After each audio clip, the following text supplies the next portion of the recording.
I am water. To humans, I am simply just there. I'm something they just take for granted.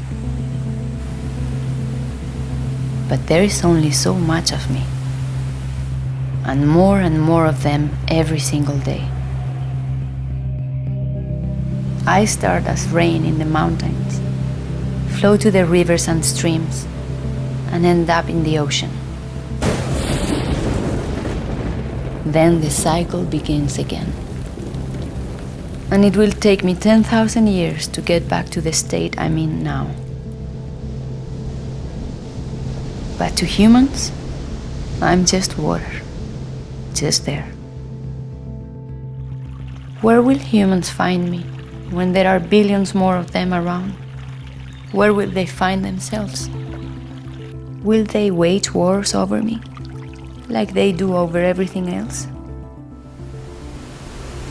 That's always an option, but it's not the only option.